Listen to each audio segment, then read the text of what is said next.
నమస్తే శ్రీమాత్రే నమః శ్రీ గురుభ్యో నమః. మనకి పంచగ్రహ కూటమి అనేది ఏర్పడబోతోంది. అయితే అది ఎప్పటి నుంచి ఏర్పడుతోంది అంటే కనుక ఏప్రిల్ 14 నుంచి ఏప్రిల్ 23 వరకు మేషరాశిలో ఈ పంచగ్రహ కూటమి ఏర్పడబోతోంది. అది 2025 సంవత్సరం మరికొద్ది రోజుల్లో. అయితే ఈ పంచగ్రహ కూటమి అంటే ఏమిటి? అసలు కూటమి అంటే ఏంటంటే ఒక యోగము. మనకి ఖగోళంలో రకరకాల యోగాలు, రకరకాల గ్రహాల యొక్క సంచారాలు, వీటి వల్ల మనకి చాలా రకాలైన యోగాలు ఏర్పడుతూ ఉంటాయి. అయితే ఇప్పుడు మనకి రాబోయేది, ఇప్పుడు జరుగుతున్నది అంటే ఏప్రిల్ 14 నుంచి ఏప్రిల్ 23 వరకు ఈ కొద్ది రోజుల సమయంలో ఒక ప్రత్యేకమైన గ్రహయోగము జరగబోతోంది. అయితే ఇందులో 5 గ్రహాలు ఒకే రాశిలో కలుసుకుంటాయి. పంచ అంటే 5, కూటమి అంటే కలవడం అనమాట. ఈ 5 గ్రహాలు ఒకే ఒక్క రాశిలో కలుసుకుని ఆ సంచారం చెయ్యడంని పంచగ్రహ కూటమి, ఈ కూటమిని పంచగ్రహ కూటమి అంటుంటారు. అయితే అయితే ఈ ఏ గ్రహాలు ఈ కూటమిలో పాల్గొన్నాయి, ఈ 5 గ్రహాలు ఏమిటవి అనేది కనుక చూసినట్టయితే సూర్యుడు, చంద్రుడు, బుధుడు, శుక్రుడు, రాహువు. అయితే సూర్యుడు మామూలుగానే ఉన్నాడు. చంద్రుడు ఏప్రిల్ 17 నుంచి 18 మధ్యలో అంటే ఒక రోజు సమయంలో మాత్రమే ఆ కూటమిలో ఉంటాడు. మిగిలిన వాళ్ళు 5 అంటే మిగిలిన 4 కూడా ఆ కూటమిలో ఉంటూ ఉంటారు. అయితే చంద్రుడు తాత్కాలికంగా చేరినప్పటికీ, అంటే ఒక అతిథిలాగా వచ్చినప్పటికీ కూడా ఆయన్ని కూడా మనము ఈ లెక్కలో చేరుస్తున్నామన్నమాట. ఇది పంచగ్రహ కూటమి. అయితే ఈ కూటమి కరెక్టుగా ప్రారంభ సమయము ఏప్రిల్ 14వ తారీఖు 2025. అప్పుడే కూడా మనకి చూడండి, మేష సౌరమాన ప్రకారము మేష సంక్రమణం కూడా ఏర్పడింది. చాంద్రమాన ప్రకారము కొత్త సంవత్సరం అయితే మనకి అదే సౌరమాన ప్రకారము మేష సంక్రమణము. ఇది కొత్త సంవత్సరం లాంటిది అనమాట. అంటే మరొక ఉగాది అని అనుకోవచ్చు. అంటే ఉగాది అంటే మళ్ళా ప్రేక్షకులు పట్టుకోకండి, కొత్త సంవత్సరం లాంటిది అని చెప్పడానికి. అయితే దీని ముగింపు ఎప్పుడు? ప్రారంభమైతే ఏప్రిల్ 14వ తారీఖు. మరి ముగింపు ఎప్పుడు అంటే ఏప్రిల్ 23 బుధుడు మేషం నుంచి వృషభంలోకి మారిపోతాడు. ఈ 5 గ్రహాల్లో ఒకటి వెళ్ళిపోయింది అంటే మిగిలిన 4ని పంచగ్రహ కూటమి అనలేం కదా. అందుకని ఎప్పుడైతే బుధుడు ఇందులోంచి వెళ్ళిపోతాడు, తర్వాత చంద్రుడు ముందే 1 రోజున్నర ఉండి అతను వెళ్ళిపోతాడు, కాబట్టి అక్కడితో ఆ కూటమి అయిపోయినట్టే అనమాట. అయితే పూర్తి స్థాయి ఏప్రిల్ 18 వరకు చంద్రుడు కూడా మళ్ళా వచ్చి చేరడంతో, అయితే ముగింపు మనకి ఏప్రిల్ 23 నుంచి బుధుడు మేషం నుంచి వృషభంలోకి మారేటప్పుడు అత్యుత్తమ ప్రభావము అంటే 14కి అయినప్పటికీ కూడా విశిష్టమైన ప్రభావాన్ని ఇచ్చేది ఏప్రిల్ 17, ఏప్రిల్ 18. అంటే చంద్రుడు కూడా అందులో చేరినప్పుడు, ఈ 5 గ్రహాలు లెక్కలోకి వచ్చినప్పుడు మాత్రమే మనకి విశేషమైన ఫలితాలు వస్తాయి. అయితే ఈ పంచగ్రహ కూటమి సమగ్ర విశ్లేషణ చెప్పుకుందాం. ముందుగా ఈ కూటమి ముఖ్యంగా మేషరాశిలో జరుగుతోంది. దీంతో పాటు మేషం నుంచి ప్రత్యక్ష దృష్టితో, వీక్షణంతో తుల, కర్కాటక, మకర రాశుల మీద తీవ్ర ప్రభావం పడుతుందన్నమాట. అంటే డైరెక్ట్ గా వీళ్ళు చూసే దృష్టి 3 రాశుల మీద, తుల, కర్కాటక, మకర రాశుల మీద ఎక్కువ ప్రభావం పడే అవకాశం కనబడుతోంది. అంటే పంచగ్రహ కూటమి యొక్క ప్రభావము ఈ 3 రాశుల మీద తీవ్రంగా ఉండబోతోంది అన్నది సారాంశము. అయితే ఈ పంచగ్రహ కూటమి స్థానము మేషరాశిలో జరగడము, ఈ కాలము ఈ 14 నుంచి ఈ 23 వరకు అనే కాలము. అయితే ఈ సమయంలో ఏమిటి చేస్తాడు అనే అంశంలో తీవ్రంగా మానసిక ఒత్తిడి, అంటే వారి యొక్క ప్రభావము మానసిక ఒత్తిడి కలుగుతుంది. తర్వాత క్షణక్షణానికి వీళ్ళ స్వభావాలు మారిపోతూ ఉంటాయి. రంగులు మార్చినట్టుగా అన్నమాట. అయితే ఆకస్మికంగా మార్పులు జరిగిపోతాయి. జీవితంలో కావచ్చు, కెరియర్‌లో కావచ్చు, ఆరోగ్యంలో కావచ్చు, అన్ని రకాలుగా కూడా క్షణక్షణానికి మార్పులు, చేంజెస్ ఏర్పడుతూ ఉంటాయి. అయితే ముఖ్యంగా మేషరాశి వారికి ఈ ప్రభావం చాలా ఎక్కువగా ఉంటుంది. అన్ని విధాలుగా కూడా ఈ ప్రభావము మేషరాశి వారికి తీవ్రంగా ఉండబోతోంది. అయితే ముందుగా మేషాది ద్వాదశ రాశుల వారికి ఈ ప్రభావం ఎలా ఉండబోతోంది అని మనుషులకి అనుకున్నట్టయితే, మరి దేశకాలమాన పరిస్థితుల్లో కూడా ప్రకృతి రీత్యా, ఆరోగ్య రీత్యా ఈ అంశాలన్నీ ఎలా ఉండబోతున్నాయి అనేవి కూడా మనం ముందు ముందు చర్చిద్దాం. తదుపరి రాశి కన్యా రాశి. ఈ రాశిలో ఉండే విద్యార్థులకు మీరు ఎంత ఎక్కువగా అధ్యయనం చేస్తే, అంటే ప్రాక్టీస్ చేస్తే అంత మంచి ఫలితాలు వస్తాయి. కొంతమందికి స్కాలర్షిప్స్ వచ్చే అవకాశం కూడా గోచరిస్తోంది. అయితే ఉద్యోగస్తులకు చూసినట్టయితే కొత్త బాధ్యతలు చేపడతారు. టెస్టులు, ప్రమోషన్స్ కి వాటికి అవకాశాలు కనబడుతున్నాయి. వ్యాపారస్తులకు చూసినట్టయితే అకౌంటింగ్, కన్సల్టెన్సీ రంగాల్లో ఎవరైతే చేస్తున్నారో, అలాంటి వ్యాపారాలు చేస్తున్నారో వాళ్ళకి విశేషమైన లాభాలు వచ్చే అవకాశం గోచరిస్తోంది. వ్యవసాయదారులకు ధాన్యాల సాగుకు మాత్రమే అనుకూలమైన సమయము, ఆ ప్రయత్నం చేసుకోండి. ఆరోగ్య రీత్యా చూసినట్టయితే జీర్ణ సంబంధిత సమస్యలు వచ్చే అవకాశం ఉంది. లివర్కి సంబంధించిన సమస్యలు, లివర్ చెడిపోవడం కానీ, డ్యామేజ్ అవ్వడం కానీ, లేదా ఆపరేషన్లు అవ్వడం కానీ ఇలాంటివి జరిగే అవకాశం ఉంది. జాగ్రత్తలు తీసుకోండి. ఆహార నియమాలు తప్పనిసరిగా పాటించండి. ఎక్కడ పడితే అక్కడ తినేడాలు, ఫాస్ట్ ఫుడ్లు, స్లో ఫుడ్లు, జొమాటోలు ఇలాంటివేవో ప్యాకేజీలు తెప్పించుకునే ఉంటాయి కదా, అలాంటివి తెప్పించుకుని తినడం వల్ల ఇలాంటి గతంలో చేసిన ఆ తప్పుకి ఇప్పుడు మీరు మరి రిజల్ట్ తీసుకునే అవకాశం ఉంది. కాబట్టి ఇక నుంచైనా ఆహారంలో నియమాలు పాటించండి. తర్వాత కుటుంబపరంగా చూసినట్టయితే ఆధిపత్య భావన తగ్గించుకోవాలి. నేనే గొప్ప, నా మాటే పై చెయ్యి అనే ఇలాంటి మాటలు కుటుంబంలో వాడితే విడిపోయేందుకు అవకాశాలు, కుటుంబాలు విచ్ఛిన్నమయ్యేందుకు అవకాశాలు ఉంటాయి. కాబట్టి కుటుంబం అంటేనే కలిసి ఉండేది, ఏ ఒక్కరో ఉండేదాన్ని కుటుంబం అనరు. కాబట్టి కుటుంబం కోసము ఆధిపత్య ధోరణిని తగ్గించుకొని ఏ నిర్ణయమైనా సోలోగా కాకుండా చర్చించుకుని తీసుకున్నట్టయితే మంచిది. ఈ కుటుంబం నిలిచే ప్రయత్నం అవుతుంది. కాబట్టి జాగ్రత్తలు తీసుకుని ఆ ప్రయత్నం చేసుకోండి. సినీ రంగానికి చూసినట్టయితే కథలు రాసే వాళ్ళకి, డైరెక్షన్ చేసే వాళ్ళకి ఈ సమయం చాలా చక్కగా ఉండబోతోంది. ప్రయత్నాలు చేసుకోండి.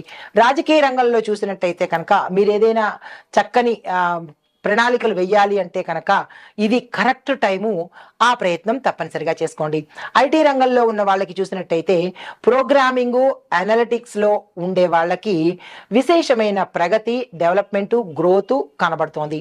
హస్తకళల్లో చూసినట్టయితే కనుక కుట్టు పని చేసే వాళ్ళకి, తర్వాత జ్యువెలరీ పనులు చేసే వాళ్ళకి విశేషమైన ఆదరణ కలిగే అవకాశము, తద్వారా ఆదాయం పెరిగే అవకాశము, అవకాశాలు వచ్చే అవకాశము కూడా గోచరిస్తోంది. కాంట్రాక్టుదారులకు లీగల్ క్లియరెన్స్ కలిగిన ప్రాజెక్టులు మాత్రమే మీరు తీసుకోండి. ఏదో ప్రాజెక్ట్ వచ్చేసింది కదా, తీసేసుకున్నాం కదా అని అనుకుంటే తర్వాత మునిగిపోయే అవకాశం ఉంది. జాగ్రత్తలు తీసుకోండి. అది లీగల్ పరంగా చాలా క్లిస్టర్ గా ఉంది అని, అంటే ట్రాన్స్పరెన్స్ గా ఉంది, ఎటువంటి లీగల్ ఇష్యూస్ లేవు అని అనుకున్న ప్రాజెక్టులు మాత్రమే మీరు తీసుకుంటేనే ముందుకు వెళ్ళగలండి. లేదు అంటే కనుక వదిలేయడం మంచిదే, కానీ తీసుకున్నట్టయితే ఇబ్బందుల పాలవుతారు. అయితే మీకు చెప్పదగిన పరిహారము, ఈ సమయంలో, ఈ పంచగ్రహ కూటమి సమయంలో దుర్గామ్మ వారిని ఎక్కువగా పూజించండి. ఓం దుమ్ దుర్గాయ నమః అనే మంత్రాన్ని వీలైనన్ని సార్లు చదువుకునే ప్రయత్నం చేయండి. దానితో పాటు మీరు ఆకుపచ్చ వస్త్రాన్ని మాత్రమే ఈ సమయంలో మాటకు ముందు, అంటే మీరు ఎక్కడికి వెళ్ళాలన్నా ఆకుపచ్చ వస్త్రాన్ని ధరించండి. డిజైన్స్ వేరున్నా కానీ ఆకుపచ్చ ఉండేటట్టుగా చూసుకునే ప్రయత్నం చేయండి. దీంతో పాటు ఓం నమో భగవతే వాసుదేవాయ అనే మంత్రాన్ని 27 సార్లు, ప్రతిరోజు 27 సార్లు చదువుకునే ప్రయత్నం చేసినట్టయితే కనుక బుధగ్రహానికి సంబంధించినటువంటి దోషాలు ఏవైనా ఉంటే కనుక పోయే అవకాశం కనబడుతోంది. ఇది ఈ పంచగ్రహ కూటమి సమయంలో ఈ రాశి వారికి చెప్పదగిన గోచార రీత్యా ఫలితాలు, పరిహారాలు, సూచనలు. నమస్తే. అయితే ఈ పంచగ్రహ కూటమి మనకి ఏప్రిల్ 14 నుంచి మేష సంక్రమణ సమయంలో ఏర్పడుతోంది. కాబట్టి ఈ సమయంలో మనకి చంద్రమండలంలో పరిభ్రమణ కారణంగా ఒకే రాశిలో తాత్కాలికంగా ఈ సమూహం ఏర్పడడం మూలంగా ఒక మనుషులకి రాసులకే కాకుండా దేశ కాలమాన పరిస్థితులను బట్టి సంక్షోభాలు ఎలా ఉన్నాయి, ఎలా మారతాయి, అలాగే శుభకార్యాలు కూడా ఏమిటి జరుగుతోంది అనే అంశాన్ని నేను మీకు సవివరంగా ఇప్పుడు ఇవ్వబోతున్నాను. ముందుగా ఎకానమీ అంటే మన ఆర్థిక రంగము అంటే ఎకానమీ పరంగా ఎలాంటి ప్రభావాన్ని చూపిస్తుంది అంటే కనుక వ్యాపారవేత్తలు, పెట్టుబడిదారులు వాళ్ళకి విశ్వాసం తగ్గిపోతుంది. దాంతోపాటు స్టాక్ మార్కెట్ ఊగిసలాడుతూ ఉంటుంది. ఊడనా అన్నట్టుగా డోలాయమాన పరిస్థితుల్లో స్టాక్ మార్కెట్ ఉంటుంది. విదేశీ పెట్టుబడులు వృద్ధి ఆలస్యం అవుతుంది. అంటే మనం పెట్టుబడులు పెడతాం కదా విదేశీ పెట్టుబడుల మీద, అది ఏమవుతోంది మనకి ఆలస్యం చూపిస్తోంది తప్ప వెంటనే రిజల్ట్ అనేది చూపించదు. బంగారము, వెండి, ఆయిల్ వంటి న్యాచురల్ రిసోర్సెస్ మీద ధరలు పెరిగే సూచనలు కూడా కొంచెం గోచరిస్తున్నాయి. దీంతో పాటు బహుళ జాతి కంపెనీల మీద పన్నుల ఒత్తిడి చాలా ఎక్కువగా గోచరిస్తోంది. దీంతో పాటు గడప గడపకు ఉద్యోగాలు కల్పిస్తాము అనే అనే మాటకు మనకి వెనక్కి వెళ్ళే అవకాశము, అంటే ఆ మాట జరగని పరిస్థితి గోచరిస్తోంది. అయితే ఈ ప్రభుత్వ విధానాలు మనం కనుక దీనికి రెమెడీ ఏమిటి అనే సంశయం మీకు రావచ్చు. ఈ ప్రభుత్వ విధానాలను మనం ఒకసారి పునర్సమీక్షణ చేసుకుంటే పన్నుల విధానాల్లో కానీ లేదా అంటే గడప గడపకి ఉద్యోగాలు ఇస్తాము అన్న మాటల్లో కొంచెం పునరాలోచన, ఇది అయ్యేదా అవ్వనిదా అనేవి మన ప్రభుత్వాలు కనుక ఆలోచించి నిర్ణయాలు తీసుకుంటే కొంత సానుకూలంగా ఉండొచ్చు. రెండో పాయింట్ రక్షణ విభాగము అంటే డిఫెన్స్ లో ఎలా ఉండబోతోంది దీని ప్రభావం అంటే కనుక సరిహద్దు పరిస్థితుల్లో అప్రమత్తంగా ఉండాలి. అంటే మన బోర్డర్స్ లో చాలా జాగ్రత్తలు, అప్రమత్తంగా అలర్ట్గా ఉండవలసిన పరిస్థితి. ఆకస్మిక దాడులు లేదా అంటే సైబర్ హ్యాకింగ్ ట్రయల్స్ జరిగే అవకాశం కూడా చాలా ఎక్కువగా గోచరిస్తోంది. జాగ్రత్తలు మనం కాదు, ప్రభుత్వాలు తీసుకోవాలి. అయితే మితిమీరిన ఆయుధ ప్రదర్శన మీద ఇతర వాళ్ళకి దృష్టి మళ్ళుతుంది కాబట్టి మన ఆయుధాలను ప్రదర్శించకుండా గోప్యత పాటించినట్టయితే కొంత మంచి ఫలితాలు వస్తుంది. అయితే హెలికాప్టరు, డ్రోన్లు వాడకము ఎక్కువగా పెరిగే అవకాశం కూడా కనబడుతోంది. అయితే మరి దీనికి సూచనలు ఏమిటి అంటే కనుక నూతన రక్షణ ఒప్పందాల మీద జాగ్రత్తగా వ్యవహరించాలి. ఇంటెలిజెన్స్ సమాచారము సరిగా సమీక్షించుకున్నట్టయితే కనుక కొంత మనం దాటే అవకాశం కనబడుతోంది. మూడవది రాజకీయ పరంగా అంటే పాలిటిక్స్ విధానాలు చూసినట్టయితే కనుక ప్రభావం ఎలా ఉండబోతోంది అంటే కొన్ని రాష్ట్రాలలో రాజకీయ సంక్షోభం జరగడము, ప్రభుత్వాల్లో మార్పులు జరగడము కనబడుతోంది. అయితే నేతల మధ్య అంటే లీడర్స్ మధ్య ద్రోహాలు, పార్టీ మార్పులు, మిత్రపక్షాలలో వైరాలు ఇలాంటివన్నీ గోచరిస్తున్నాయి. తర్వాత ఎన్నికల తారీఖు మీద అంటే మనకి ఒక ఎలక్షన్ డేట్ వస్తుంది కదా, ఆ ఎలక్షన్ డేట్ మీద అనిశ్చిత అంటే అది కన్ఫర్మ్ కాదు, మళ్ళా మారుతుంటుంది. ఇలాంటి మార్పులు ప్రతి ట్రిప్కి మారడాలు అనేది కూడా ఇక్కడ గోచరిస్తోంది. ప్రజలలో ఆకస్మిక తిరుగుబాటు భావాలు అంటే ఇవన్నీ తట్టుకోలేక వాళ్ళలో తిరుగుబాటు భావాలు, ఆలోచనలు కూడా పెరిగే అవకాశాలు కనబడుతున్నాయి. పింఛన్లు, నిత్యావసరాల ధరల విషయంలో అసంతృప్తి ప్రజల్లో ఏర్పడుతుంది. ఎందుకంటే ఇచ్చిన మాట నిలబెట్టుకోలేకపోవడము, పింఛన్లు తగ్గించడము లేదా అది ఇస్తాము ఇది ఇస్తాము అని చెప్పి చివరికి ఏది ఇవ్వకపోవడము, ఇలాంటి బాధల్లో ప్రజలు ఉన్నారు కాబట్టి వాళ్ళు తిరగబడే అవకాశం కూడా ఇక్కడ గోచరిస్తోంది. వాళ్ళల్లో తీవ్రమైన అసంతృప్తి కూడా కనబడుతోంది. అయితే మరి దీనికి ఏమిటి పరిష్కారము అంటే కనుక ప్రజలను సంయమనం పాటించే విధంగా ప్రభుత్వాలు ప్రచారాలను చెయ్యాలి. అటువంటి ప్రయత్నాలు చేస్తే కనుక ప్రజలు కొంత శాంతించే అవకాశము, లేదంటే తిరుగుబాటు ధోరణిలోకి వెళ్ళే అవకాశాలు కూడా ఈ సమయంలో గోచరిస్తున్నాయి. తర్వాత 4వది ప్రకృతి విపత్తులు, అంటే న్యాచురల్ క్యాలమైటీస్, డిజాస్టర్స్ అన్నమాట. ఇవి ఎలా వస్తున్నాయి ఈ ప్రభావం అంటే కనుక విపరీతమైన భూకంపాలు రావడము, నైరుతి భారతదేశంలోను హిమాలయ ప్రాంతాల్లో చిన్న చిన్న భూకంపాలు సంభవించే అవకాశాలు కనబడుతున్నాయి. మళ్ళా తర్వాత విపరీతంగా వేడి కూడా పెరిగే అవకాశం ఉంది. ఎందుకు అంటే మేషరాశిలో అగ్నితత్వము, అసలు మేషరాశే అగ్నితత్వము, అధిపతి కుజుడు.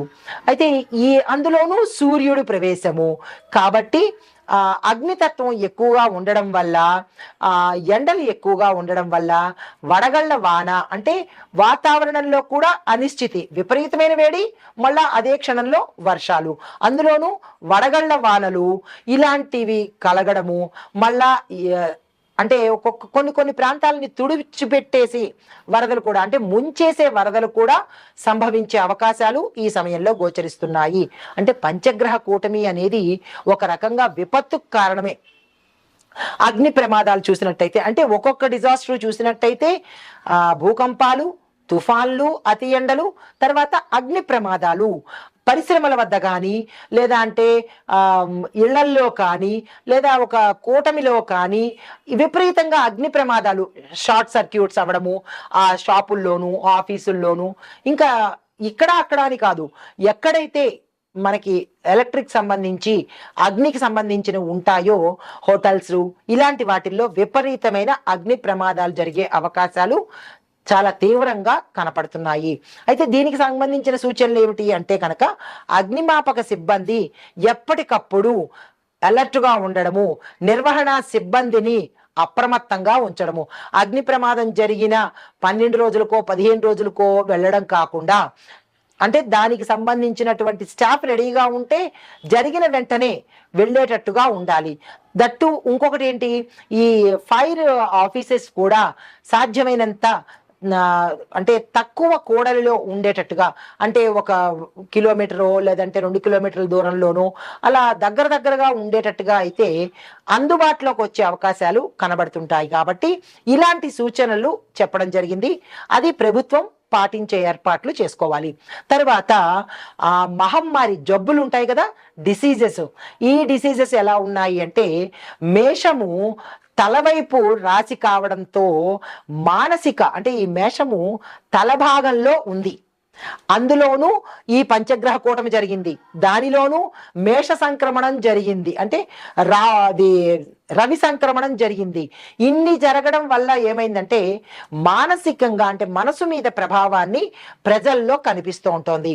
తర్వాత హీట్ స్ట్రోక్స్ రావడము, పొడి అంటే ఒళ్ళ మీద దద్దుర్లు రావడము, తర్వాత వైరల్ ఫీవర్స్ పెరిగే అవకాశము చాలా ఎక్కువగా కనిపిస్తోంది. మరికొన్ని చోట్ల కొంతమందికి గుండెకు సంబంధించి, నరాలకు సంబంధించినటువంటి వ్యాధులు పెరగడము, అంటే హార్ట్ అటాక్స్ ఎక్కువ రావడము, నరాలకు సంబంధించినటువంటి జబ్బులు ఎక్కువగా రావడము గోచరిస్తోంది. కొన్ని ప్రాంతాల్లో ప్రాణాంతకమైన వైరస్లు కూడా అప్పటికప్పుడు వచ్చే అవకాశం కనబడుతోంది. పెద్ద స్థాయిలో కాకపోయినప్పటికీ కొద్ది స్థాయిలో ఇలాంటివి గోచరిస్తోంది. అయితే ఓవరాల్ గా కంక్లూజన్, సారాంశం ఏంటంటే మనకి ఈ పంచగ్రహ కూటమి వల్ల దేశంలో ఆర్థిక మందగమనంగా ఉండే సూచనలు, అంటే ఆర్థికంగా చాలా తక్కువ నడక జరిగే అవకాశము, రాజకీయంలో అస్థిరతలు, ప్రకృతిలో విపత్తులు, ఆరోగ్య సమస్యలు తల ఎత్తి ప్రజలు అల్లకల్లోలమయ్యే అవకాశం కనపడుతోంది. అయితే ఇది పూర్తిగా ప్రతికూలం కాదు, కానీ శాస్త్రీయ ఆలోచనలకు, అంటే మనకి ఇది ఒక అంచనాగా, ఎందుకంటే నవనాయక ఫలితాలలోనూ రాజు సూర్యుడి అవ్వడము, అదే రాజు మనకి మేషంలోంచి సంక్రమణం అవ్వడము, దానిలోనే మనకి ఈ పంచగ్రహ కూటమి రావడము, ఇలాంటివన్నీ జరుగుతున్నాయి. కాబట్టి ఈ విపత్తులు గోచరిస్తున్నాయి. అయితే శుభ సూచనలు కావడానికి, ఇవన్నీ శాంతింప చేసుకోవడానికి మన వంతుగా ఆధ్యాత్మికంగా ప్రభుత్వము ఎలాగో చర్యలు తీసుకుంటారు. కాకపోతే ప్రజలు ఏం చేసుకోవాలి అంటే దైవికంగా కొన్ని సూచనలు మంత్రాలను మన పండితుల వారు పంచాంగకర్తలు ఇవ్వడం జరిగింది. ఆ పంచాంగకర్తలు ఇచ్చినటువంటి మంత్రాలను ఇక్కడ నేను మీకు చెప్పబోతున్నాను. ఇది నా సొంత మంత్రాలు కాదు, మన పంచాంగకర్తలు మన పెద్దలు ఇచ్చిన మంత్రాలు కాబట్టి వాటిని ప్రతి ఒక్కరూ మేషాది ద్వాదశ రాశుల వారు అందరూ కూడా చదువుకుంటే ఈ ప్రకృతి విపత్తుల నుంచి మనం తప్పించుకునే ప్రయత్నం చేయొచ్చు. ముందుగా మొదటిది ఓం ఆదిత్యాయ నమః అనే మంత్రాన్ని ప్రతిరోజు 11 సార్లు చదువుకోండి. ఇందులో ఎగ్జంప్షన్స్ లేవు, నో డిస్కౌంట్లు, తప్పనిసరిగా చదవవలసిందే.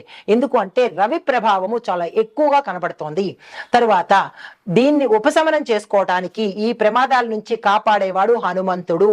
ప్రతి మంగళవారము మనకి గ్రహదోషాల నుంచి తప్పించేవాడు హనుమంతుడే. కాబట్టి ఆంజనేయ స్వామి పూజ చేయడము, ఆంజనేయ స్వామి ఆలయ దర్శనం చేసుకోవడము, స్వామి వారి యొక్క మంత్రాలను తప్పనిసరిగా చదువుకునే ప్రయత్నము, హనుమాన్ చాలీసా చదువుకునే ప్రయత్నము చెయ్యాలి.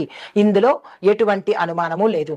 అయితే పెద్దవాళ్ళు చేయవలసిన పని ఏంటంటే, అంటే పండితులు వాళ్ళు చేయవలసిన పని దేవాలయాల్లో శాంతి పఠనం చేయించాలి. ఇలాంటి విపత్తుల నుంచి హోమాలు, పూజలు, శాంతి పఠనాలు చేయిస్తే కాస్త ఉపశమనము.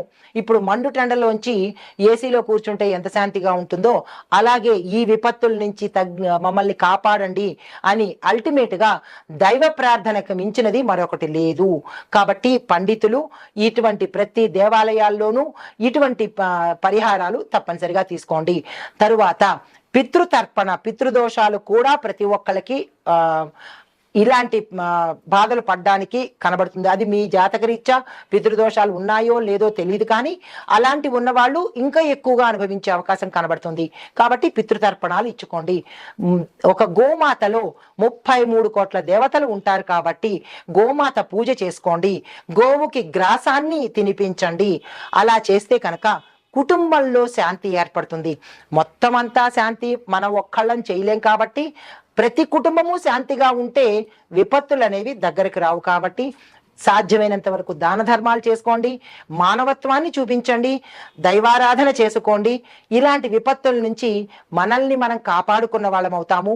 ఈ పంచగ్రహ కూటమి యొక్క ఫలితాలు మనల్ని చేరకుండా ఉండే అవకాశము, మనము, మన ఇల్లు, మన దేశము, మన ప్రజలు, మన నాయకులు కూడా సుభిక్షంగా ఉండాలి అని కోరుకుంటూ ఆ గ్రహాల యొక్క అనుగ్రహము మన దేశం మీద ఉండాలని కోరుకుంటూ సర్వే జన సుఖినో భవంతు.